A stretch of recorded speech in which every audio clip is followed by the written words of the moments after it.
Bonjour, je me présente, je m'appelle Suzanne Tsering, je suis astrologue.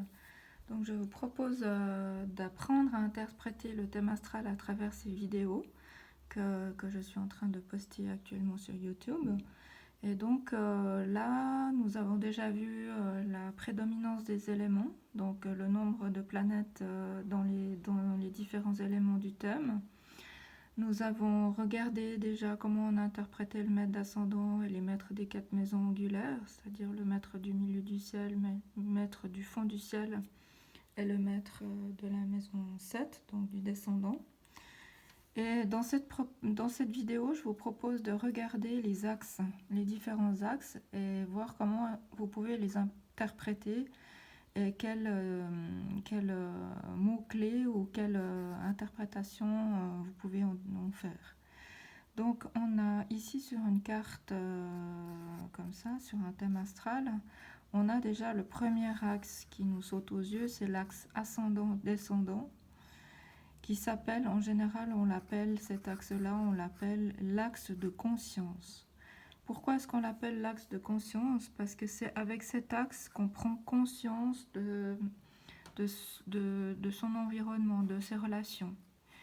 C'est avec cet axe qu'on se détermine d'un point de vue de certains traits de caractère qui sont comment dire, représentés par l'ascendant. Et puis ensuite, on a les traits de caractère qui sont par contre, eux, avec le descendant, projetés sur les autres. Donc on a un effet comme ça qui donne un axe de conscience. Donc nous, on se positionne en tant que ce que représente notre ascendant, donc avec le signe de notre ascendant. Et on est attiré par des personnes qui sont représentées par notre descendant. C'est-à-dire que c'est ce qu'on projette sur les autres, ou c'est le signe descendant représente les attentes que nous avons vis-à-vis des autres, c'est-à-dire ce qu'on recherche chez les autres. Donc par exemple ici, quand on a ascendant Verseau, donc c'est une personne qui aime bien avoir des amis, qui aime se positionner dans des groupes, qui aime faire partie de groupes, etc. Il peut y avoir aussi un côté un peu avant-gardiste sur des plans qui sont assez innovateurs. Et donc là, il y a une conscience vraiment de groupe qui est très forte.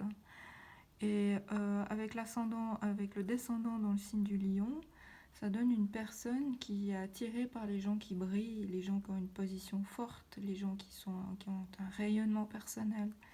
Donc là, on peut voir que si on a la maison 7 dans le signe du lion, c'est ce qu'on projette sur l'autre et ce sont nos attentes aussi. Donc on va aimer les gens qui prennent position, qui ont une influence, les gens qui ont du pouvoir sur un groupe, les personnes qui arrivent à se particulariser, à développer quelque chose de personnel, donc qui ont un fort impact sur l'environnement, des gens qui sont théâtraux, qui sont brillants. Avec le signe du lion, c'est vraiment des gens qui sont capables de prendre une position forte, que l'on projette chez les autres. Et donc, pour que quelqu'un nous intéresse, il faut quand même que ce soit quelqu'un qui ait une caractéristique soit lion, soit solaire, ou qui a une forte personnalité. Donc, c'est un peu ça qu'on projette. Et nous, on vit plus le pôle amical. Mais en même temps, ça veut aussi vouloir dire que cette partie est une partie à conquérir de nous-mêmes.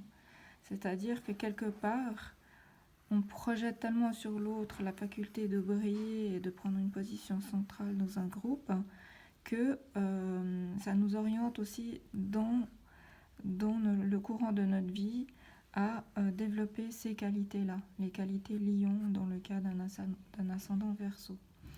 Donc quand on sort de cette projection et qu'on arrive à intégrer ce qu'on projette, afin de faire sienne les qualités que l'on projette chez les autres, afin de les acquérir en fait. Donc ça veut dire atteindre l'unité de l'être. À ce moment-là, on n'est plus dans cette projection, on essaye soi-même d'être le pôle qui brille au sein d'un groupe. Donc voilà l'importance d'étudier les axes dans le thème astral, parce que chaque axe va vous donner une orientation particulière du trait de caractère de la personne que vous analysez. Ensuite, on regarde aussi le milieu du ciel et le fond du ciel. Cet axe-là s'appelle l'axe de pouvoir. L'axe de pouvoir, pourquoi? Parce que c'est un axe de... Vous voyez, ici, on avait l'horizon. Donc, c'est une façon de voir autour de nous, d'être dans un groupe. C'est une façon de se positionner vis-à-vis des autres. Donc, c'est une façon d'être dans une horizontalité.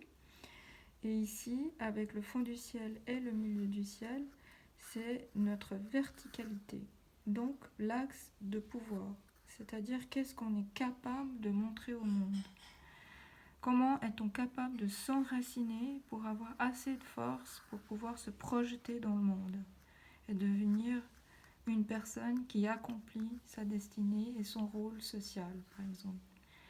Donc là, ça nous montre le fond du ciel, ça nous montre sur quoi on s'assied, sur quoi on s'ancre, quelles sont les qualités inhérentes de notre personnalité qui font notre socle, qui font notre base.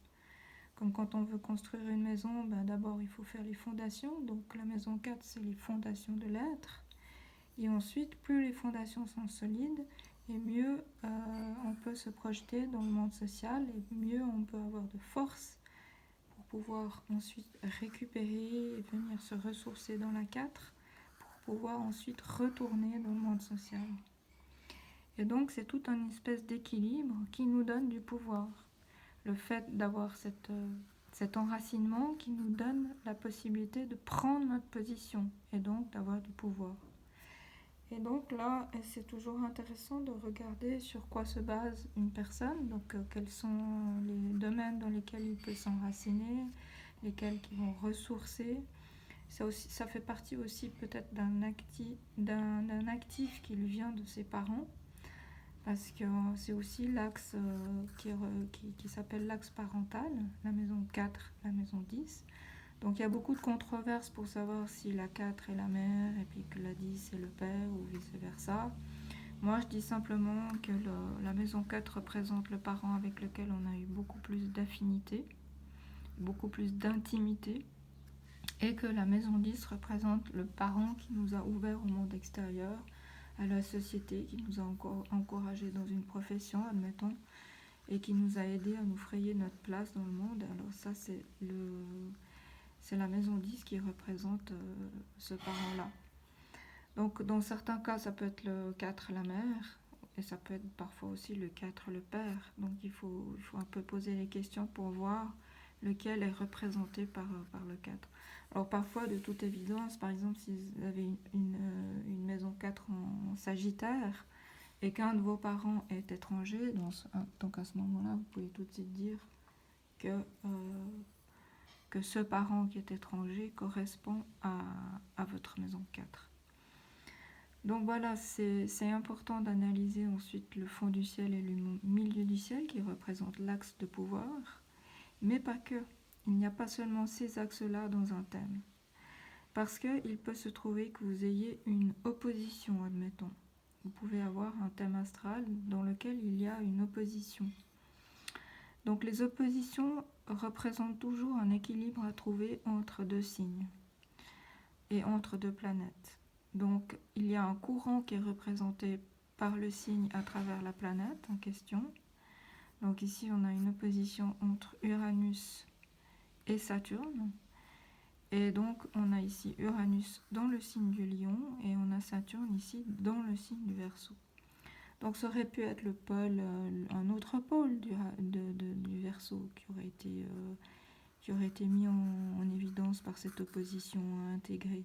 Ça aurait pu être par exemple le Soleil, une opposition entre le Soleil et la Lune, ou entre Mercure et Jupiter. Mais ici, c'est entre Saturne et Uranus. Donc il s'agit bien, encore, vu que ce sont les 2 maîtres de l'ascendant et du Verseau, il s'agit bien ici d'intégrer de nouveaux courants alternatifs et de passer du stade saturnien au stade uranien, qui est une planète transpersonnelle.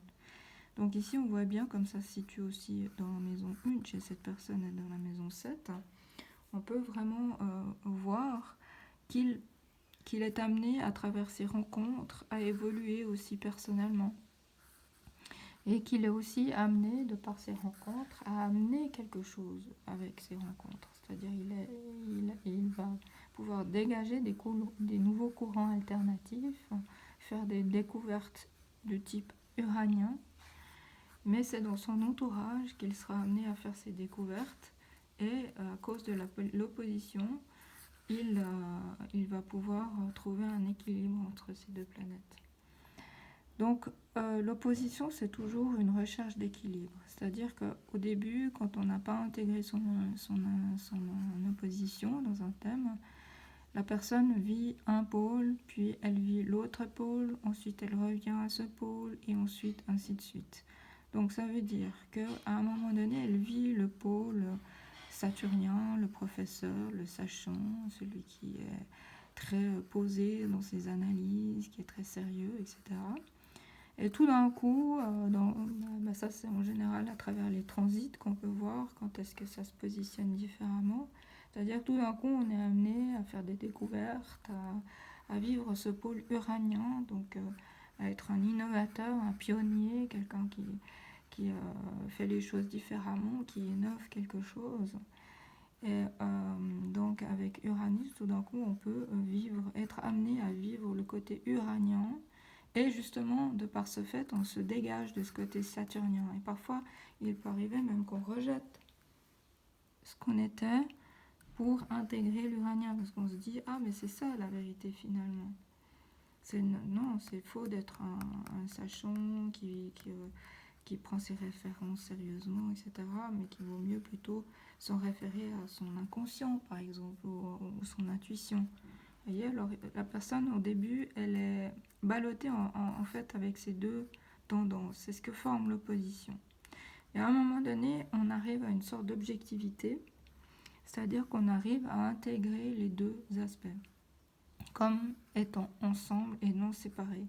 Mais par contre, on obtient une objectivité qu'on n'aurait pas si par exemple Saturne était conjoint à Uranus. Dans le cas d'une conjonction, justement, il n'y a pas d'objectivité comme dans l'opposition. Quand on a une conjonction entre deux planètes, souvent on vit les deux planètes ensemble et il est très difficile de distinguer l'une de l'autre. Alors que là, on voit bien ce que donne Uranus et ce que donne Saturne. Donc on peut surfer sur les deux qualités, l'une saturnienne et l'une uranienne, afin de les voir chacune différemment dans leur potentialité et de pouvoir les intégrer, les unifier. Donc c'est ça le sens d'une opposition, c'est-à-dire ne plus basculer d'un pôle à l'autre, mais de devenir la personne objective qui entend et qui comprend les deux pôles d'une même facette, admettons.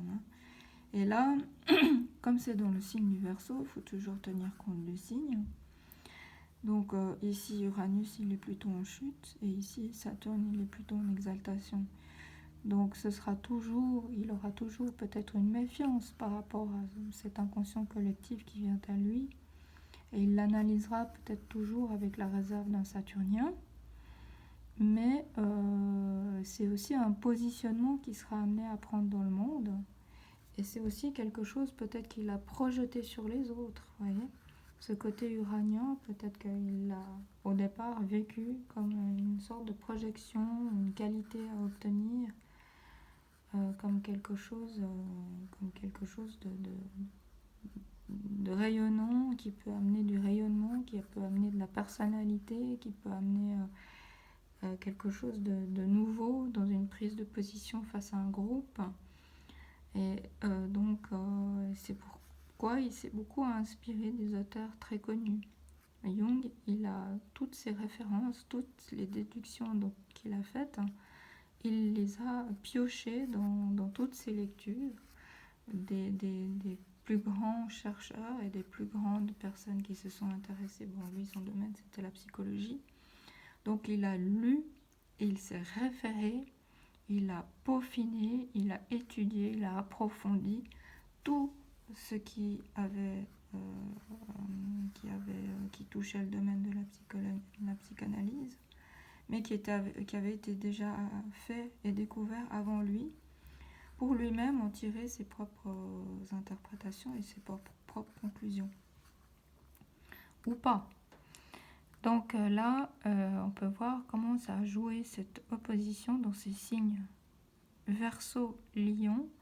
Donc quand on a une opposition dans le signe Verseau-Lion, vous savez d'emblée que c'est une personne qui devra se démarquer au sein d'un groupe.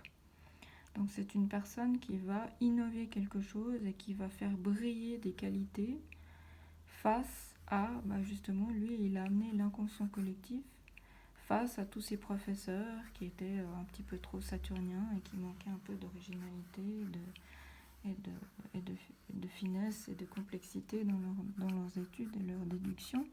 Donc il a fait sortir les gens des sentiers battus. Donc il a fait sortir, il a amené quelque chose de nouveau, une connaissance nouvelle à toutes ces personnes qui étaient très saturniennes, tous ces savants qui étaient peut-être un peu rigides et un peu vieillots dans leur façon de voir. Et donc, quand vous avez cet axe Lion-Verseau, vous savez d'emblée que cette personne, elle va devoir prendre position face à un groupe. Et par contre, de même, alors là, on a cet axe ici. On a donc, normalement, c'est aussi, par exemple, si vous avez une opposition entre le maître du lion et les maîtres du Verseau. C'est exactement la même chose, ça a exactement la même symbolique. Par exemple, admettons que vous ayez un thème astral avec une opposition Soleil-Saturne ou Soleil-Uranus. Alors vous savez que vous êtes dans le même cadre de complexité que l'axe Verseau-Lion. Ça veut dire que c'est aussi une personne qui va devoir prendre position personnellement face à un groupe. Donc là, vous savez que vous êtes face à l'axe, c'est une sorte d'axe parental de conscience, d'éveil de conscience. Parce qu'on a l'axe parental ici, qui est l'axe parental classique, donc la mère, le père, ici. Et là, c'est plus au niveau social qu'on devient un père, un guide, quelqu'un qui guide un groupe. Vous voyez, de par son rayonnement. Alors qu'ici, on a l'axe parental, donc la mère, la lune ici, Saturne qui représente le père ici. Donc tout ce que vous verrez comme opposition dans les signes Cancer, Capricorne, c'est l'axe parental qui est réveillé. C'est-à-dire que c'est une personne qui aura un agissement dans tout ce qui concerne la famille et les relations paternelles, maternelles, tout ce qui est dans cet axe, dans ce cadre du foyer, de la maison, de la famille. Alors si vous avez une opposition entre les signes Cancer, Capricorne, vous savez que vous êtes face à l'axe parental. Et de même, si vous avez une opposition entre Saturne et la Lune, ou une conjonction entre Saturne-Lune, bon, Saturne-Lune, ça veut dire quelqu'un qui ne distingue pas le rôle du père et de la mère, qui mélange les deux choses.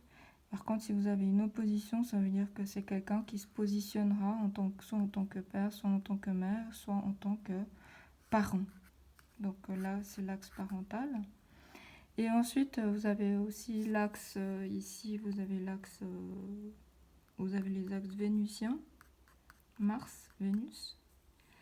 Donc là, vous avez le pôle martien du bélier et le pôle vénusien de la balance. Donc ici, cet axe-là représente beaucoup plus la conquête relationnelle. C'est-à-dire comment je me positionne dans une relation, comment est-ce que je trouve mon équilibre quand je me positionne dans une relation. Vous voyez, il y a tout cet ensemble qui est là. Donc là, vous pouvez aussi voir que si vous avez une opposition entre ces deux signes, la personne est amenée beaucoup plus à vivre certains challenges au niveau de ses relations. Donc la relation est très importante et souvent quand vous voyez ce genre de position, c'est des personnes qui ont beaucoup de relations. Donc vous pouvez tout de suite dire qu'elle a un travail à faire au niveau du relationnel. Et de même, si vous avez une opposition entre le taureau et le scorpion. Alors là, le signe vénusien du taureau et le signe martien du scorpion se joue beaucoup plus dans l'engagement, c'est-à-dire vu que ce sont des signes fixes, si vous avez dans un thème une opposition entre le taureau et le scorpion, vous savez que vous avez plutôt affaire à une personne qui cherche à s'engager, à se donner corps et âme dans des relations. C'est quelqu'un en général de très profond, qui switch pas facilement, donc qui ancre les choses, qui va en profondeur, qui est fiable, qui va donner le meilleur de lui-même, etc. Donc là, quand vous avez un axe, une opposition entre ces deux signes dans un thème, vous savez d'emblée que vous avez une personne qui se positionne fortement dans le niveau relationnel. Et donc ça donne une force aux relations, ça donne une profondeur, ça donne quelqu'un qui va essayer toujours d'être honnête, de donner le meilleur de lui-même dans les relations. Donc c'est ça, alors que là, dans le pôle ici vénusien, c'est plus au niveau de la conquête, c'est plus au niveau du charme, comment est-ce que je peux dire quelque chose pour que ça passe, etc. C'est plus dans la finesse de la relation, alors que là, c'est plus dans l'engagement de la relation. Là, c'est plus dans le jeu de la relation, et là, c'est beaucoup plus dans l'acte, dans le positionnement, enfin, je veux dire, dans le... Voilà, il y a quelque chose de viscéral ici, hein, et passionnel aussi. Donc, quand vous avez ces axes-là qui sont réveillés, vous voyez tout de suite que vous avez affaire à quel type de personne vous avez affaire. Vous voyez, si vous avez des oppositions entre bélier, balance ou taureau, scorpion, ça indique tout de suite quelque chose de très fort dans le thème astral. Et de même, si vous avez une opposition de Vénus-Mars, donc là, vous pouvez dire que c'est une personne qui a besoin de conquérir l'autre et qui cherche un positionnement dans sa façon d'agir pour obtenir l'approbation d'une personne, par exemple. Il y a tout un jeu de savoir comment est-ce qu'on se positionne pour séduire l'autre, pour le faire adhérer à notre projet, par exemple. Alors tout ce qui est Vénus-Mars, les aspects Vénus-Mars, c'est toujours aussi des personnes qui sont de grands acteurs, donc des personnes qui sont capables de jouer la comédie, parce qu'ils sont toujours en recherche de l'approbation de l'autre, ou d'émerveiller l'autre, ou de lui plaire. Donc il y a toujours un jeu de séduction dans les aspects Vénus-Mars. Donc vous savez que si vous avez soit des conjonctions, soit des oppositions, c'est une personne qui est vraiment dans un jeu de séduction. Et là, ça vous indique aussi un trait de caractère. Après, donc on a vu ces signes-là. Il nous reste à analyser les signes mutables, donc les oppositions entre le signe du Gémeaux et le signe du Sagittaire. Alors là, on a Mercure et Jupiter comme planètes qui ressortent.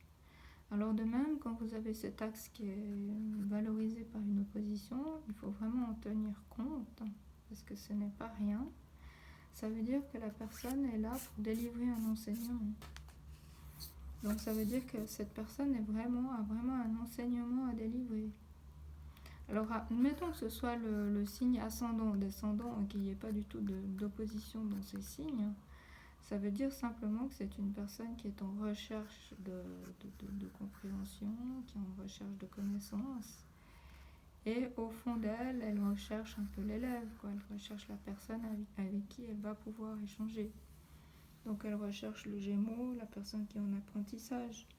Alors que si c'est l'ascendant Gémeaux, on a quelqu'un qui est très curieux, qui aime aussi répandre son savoir, mais il est plus dans une démarche de connaissance, d'apprendre des connaissances. Donc on recherche plus d'un gourou, d'un guide, avec le descendant ici en Sagittaire, mais ça reste toujours l'axe de l'enseignement.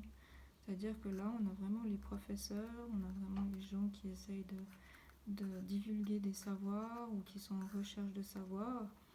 Et si vous avez aussi l'opposition Jupiter-Mercure dans le thème, alors vous pouvez savoir que c'est une personne qui est douée pour enseigner ou qui a quelque chose à faire avec l'enseignement.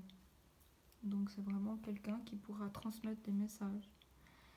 Et de même, si vous avez une opposition Jupiter-Mercure, mais qu'elle relève plutôt du signe de la Vierge et du Poisson, alors vous le verrez très bien si par exemple vous avez... par exemple, admettons que vous ayez une opposition Mercure Mercure Verseau et Jupiter Lion. Donc là, vous savez que c'est une personne qui a une position à prendre dans un groupe, mais un enseignement à divulguer sur une position, comment est-ce qu'on se comporte dans un groupe. Donc, ça peut être un coach, ça peut être... Voilà. Et si la personne, elle a beaucoup de planètes en Poisson et beaucoup de planètes en Vierge, et rien en Gémeaux, rien en Sagittaire, alors là, ça va vous donner une indication que vous avez une personne qui est beaucoup plus dans une conscience collective et qu'elle va vous apprendre à analyser peut-être certaines choses pour pouvoir vous dégager et aller dans cette conscience collective et dans cette unification du plus grand tout. Alors que si vous avez cette même opposition, il n'y a rien en Poisson, rien en Vierge, par contre il y a des choses en Gémeaux et des choses en Sagittaire, mais dans l'ascendant, alors vous saurez que c'est plus une personne qui est vouée à l'enseignement, proprement dit. Alors que si vous avez cet axe Poisson-Vierge, c'est vraiment, il y a une notion de service, il y a une notion aussi de sacrifice, mais il y a aussi une notion d'analyse pour pouvoir se diriger vers l'humanité, vers le plus grand tout, vers la compassion, vers la conscience collective, vers l'inconscient collectif. Voilà, c'est une personne qui va essayer d'analyser ce qui ne fonctionne pas pour pouvoir aller vers le plus grand tout, dans le particulier, ou peut-être dans une hygiène de vie, dans un rythme de vie, dans une organisation, pour pouvoir fonctionner à une plus grande échelle. Donc là, vous êtes dans le 6e axe. On a le premier ici qui est le Bélier Balance, donc l'axe de la séduction. Ensuite, on a l'axe de l'engagement qui est Taureau Scorpion. Ici, on a l'axe de divulguer le savoir entre le Gémeaux et le Sagittaire. Ici, on a l'axe parental entre le Cancer et le Capricorne. Et ici, on a l'axe du positionnement face à un groupe entre le Lion et le Verseau. Et ici, on a l'axe de la conscience collective ou de l'engagement collectif avec, ou service plutôt, le service pour le collectif, dans l'axe Vierge-Poisson. Donc, vous voyez qu'on peut plus ou moins comprendre, alors de même, si on a une opposition dans ces signes, vous saurez qu'il y a une sorte d'engagement chez cette personne pour un plus grand tout, voyez. Et de même, vous pouvez par exemple voir, ici ce thème, c'est le thème de Jung. Donc on peut voir que dans ce thème, il y a une seule opposition. Non, il y a 2 oppositions. Il y a une opposition Neptune. Non, il n'y a pas d'opposition ici. Qu'est-ce que je raconte? Il n'y a pas d'opposition ici. Il y a juste cette opposition là, donc que j'avais expliqué avant. Et si on regarde le thème de Freud, ça c'est le thème de Freud, donc vous savez qu'au départ ils étaient amis, Freud et Jung, et que finalement ils ont coupé tout lien. Donc c'est pour vous expliquer l'importance des axes. En fait, à un moment donné, ils ne se comprenaient plus, Jung et Freud. Alors là, on peut voir qu'il y a des choses qui ne résonnent pas en fait entre eux.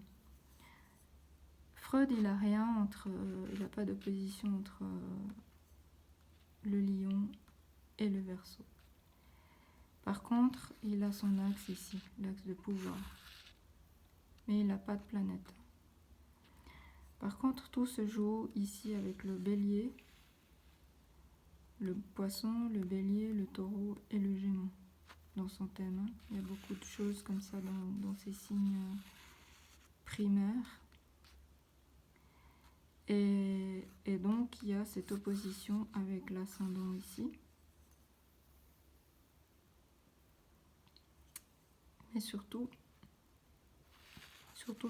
il y a cet engagement, vous voyez, au niveau horizontal, comme j'avais expliqué. lui, il a beaucoup plus une conscience horizontale des choses, alors que Jung, il avait une conscience verticale, avec son opposition Lion-Verseau. Et ça donne en fait des particularités, parce que les deux ne peuvent pas comprendre, alors que lui, il est dans une recherche de contact, il est dans une recherche d'engagement, il est dans une recherche de séduction, donc dans une recherche de comment il peut étendre ses relations.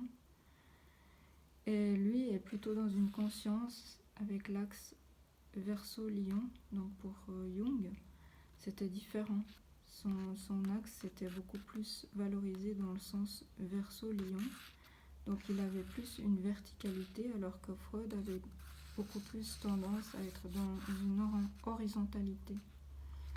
Et ça, vous pouvez voir que quelque part, ce n'est pas compatible. Les deux tendances, à un moment donné, s'opposent parce qu'on n'arrive pas à comprendre les motivations de l'un vis-à-vis des motivations de l'autre. L'un et l'autre, à un moment donné, ne se comprennent plus.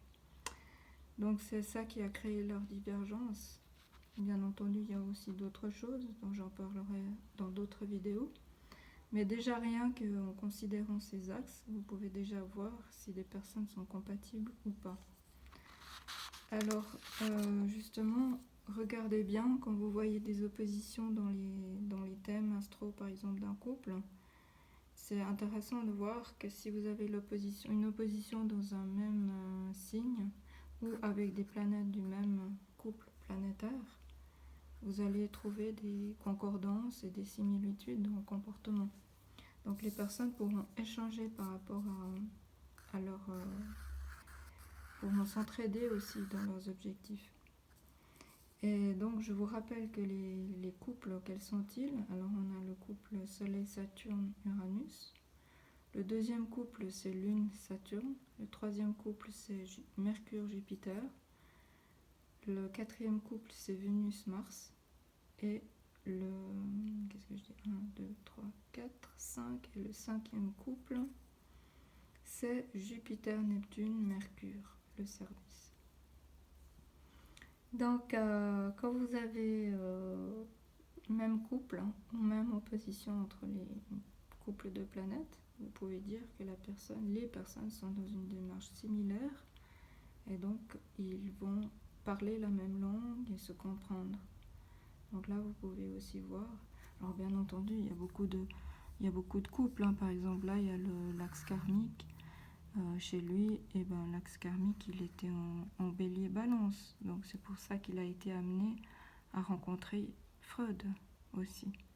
C'est quelque chose qui doit peaufiner dans sa vie.